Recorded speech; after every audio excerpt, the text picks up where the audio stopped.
This short documentary is addressing a public issue that we felt was important to our generation.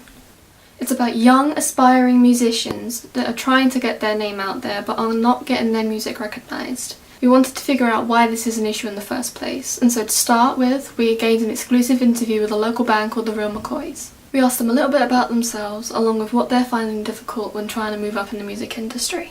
I'm Feidhelm McKoy, I'm the head of the McKoys. I'm Max McKoy, I am the guitarist of the McKoys. We take every kind of crappy kind of pop song there's ever kind of been, and we turn it into punk rock songs. So make them punk rock anthems. So anything that's ever been like really slow and really kind of quiet, and oh, that's nice in the charts, yeah, that's kind of nice. And then we just like, make it a bit more mental. So what we did was we wanted to find, because of the way we look and we're quite tacky, if you were to believe it, we decided to go for a tacky name, because we didn't go for a really cool name and then people take the mick out of a really cool name. So we went with the worst name we could possibly find that didn't have a swear word in it. And then we found this sort of 1950s TV show. And then there's this horrible TV show, and we watched it, a little bit of it, and it was so tacky, and we thought, yeah, that's just us. It was a horrible family, and we're like a horrible family, aren't we? Horrible family. I want to start this particular band because I've been in so many original bands, and that for so many years, and like Maxie McKoy, I think you've been in so many original bands as well. Yeah, like, just done loads of it, and even when we played live shows before, the covers aspect always went down nicely. They would be the best bits of the show. Yeah, for sure. Like my old band, I think you saw my old band Nothing, and we played loads of songs and people were like, hooray, hooray, and it wasn't until we played like the theme tune and everyone was like, what? So I was like, why don't we just do that all the time? But just do it in like our punk rock kind of way. We supported a band called Papa Shango, right? And what Max did, well, Papa Shango got a song called Sniff the Milk. And where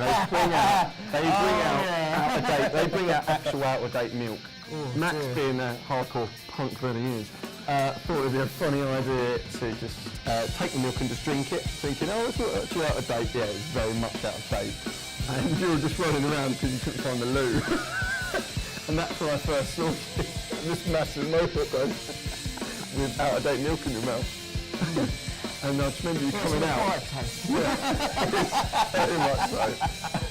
And then you came out the toilet like, oh, I was like, you alright, mate? No, you just went, that was horrible.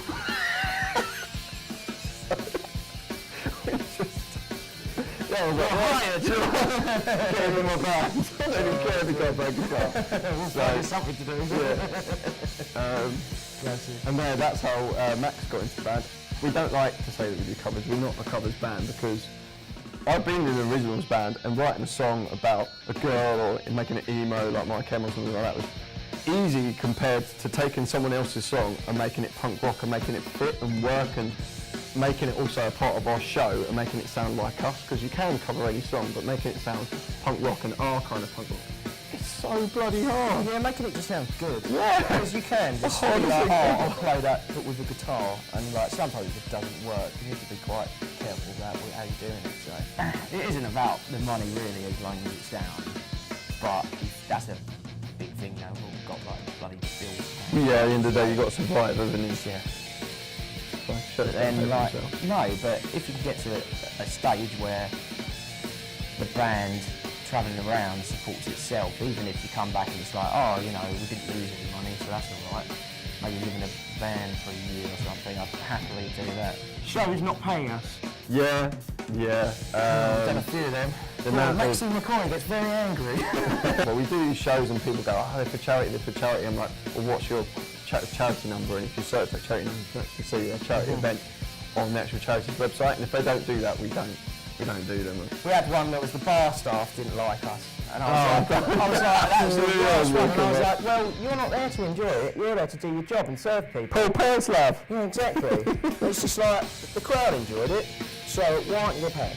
You know? We're going to get our fans by being us and trying to sort of being punk rock as possible. We're not like destroying hotels or even smashing guitars on stage. No, I don't make the money. Yeah. Don't make the money to I do don't that, smash my guitars anymore. No. They were like, yeah, this one's for our parents and for veganism and what's going on and stuff like that, and we were like, no! They can find us mostly on Facebook, which is facebook.com/The Real McKoys. Not like the crisps, it's a K instead of a C. Because it looks better. Yeah, it does look God, better. They seem to get that one wrong quite a bit. Yeah, crisps just can't brand themselves either. It just looks so weird with a C. We can be Shazam.